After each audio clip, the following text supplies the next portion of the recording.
बिहार की राजनीति में आजकल बयानबाजी जो है धर्म को लेकर के और हिंदू मुस्लिम को लेकर के, धार्मिक ग्रंथों को लेकर के ज्यादा देखा जा रहा है। शिक्षा मंत्री एस चंद्रशेखर से जो विवादित बयान की शुरुआत हुई थी रामायण को लेकर के, वो बढ़ते गया और अब बढ़ते बढ़ते अभी तक वो सिलसिला थमने का नाम नहीं ले रहा है। लगातार एक के बाद एक आरजेडी विधायकों की तरफ से रामायण को लेकर के, रामचरितमानस को लेकर के हमेशा टिप्पणी की जाती है और जिस वजह से जो है वो हमेशा विवाद का रूप ले लेती है। और अब जाकर के उस विवाद के रूप में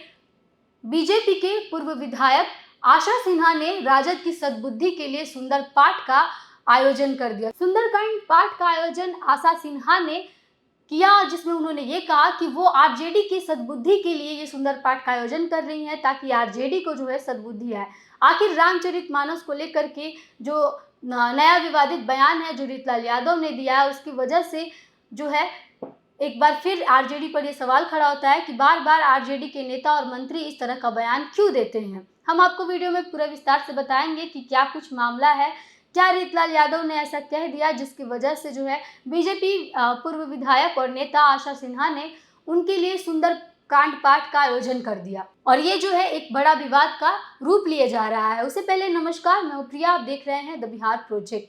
दरअसल शिक्षा मंत्री एस चंद्रशेखर ने जो बयान दिया था रामायण को लेकर के कि रामायण जो है वो नफरत फैलाने वाला ग्रंथ है, और तब से लेकर के अब तक ये जो मामला है वो थमने का नाम नहीं लिया और लगातार इस तरह की बयानबाजियां धर्म को लेकर के, धार्मिक ग्रंथों को लेकर के दी जाती है और वो एक विवाद का रूप ले लेती है। और अब जो है दानापुर के विधायक हैं आरजेडी के रीतलाल यादव, उन्होंने एक ऐसा बयान दे दिया कि रामायण जो है वो मस्जिद में बैठ करके लिखी गई थी और उन्होंने बीजेपी पर तंज कसते हुए ये कहा था कि बीजेपी जो है वो हिंदू हिंदू करती है, हिंदुओं की बात करती है, इसलिए बीजेपी को जो है इतिहास उठा करके पढ़ना चाहिए और देखना चाहिए कि रामायण और रामचरितमानस जो है वो मस्जिद में लिखी गई थी, मस्जिद में बैठ करके रामायण और रामचरितमानस लिखी गई थी, जिस वजह से जो है ये एक विवाद का रूप ले लिया। और विवाद में अब जो है बीजेपी भी एकदम खुल करके उतर आई और लगातार बीजेपी की तरफ से ये कहा जा रहा था कि राजद को जो है सद्बुद्धि नहीं है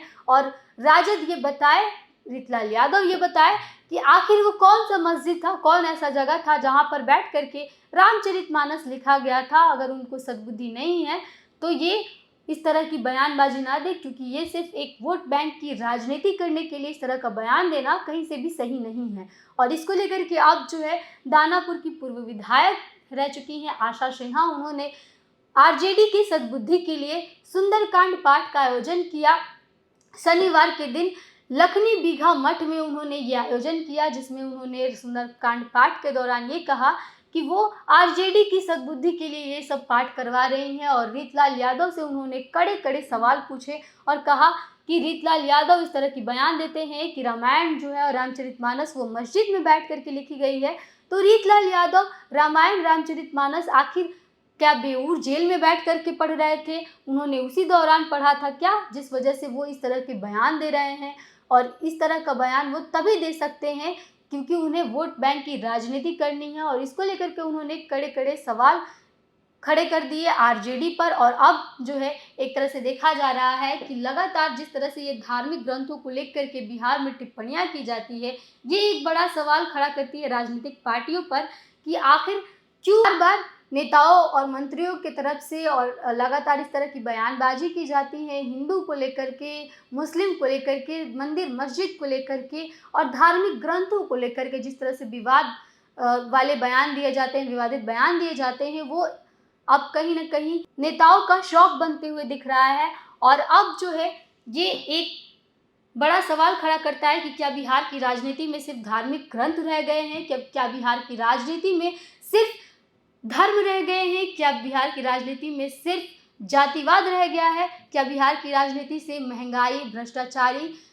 इन सब का मुद्दा, नौकरी रोजगार, इन सब का मुद्दा गायब हो चुका है कि लगातार जो नेता और मंत्री हैं वो इस तरह के बयान देते हैं और इसी को लेकर के हमेशा चर्चा में बने रहते हैं। आपकी इस पूरे मामले पर क्या सोच है, हमें कमेंट बॉक्स में ज़रूर बताइएगा।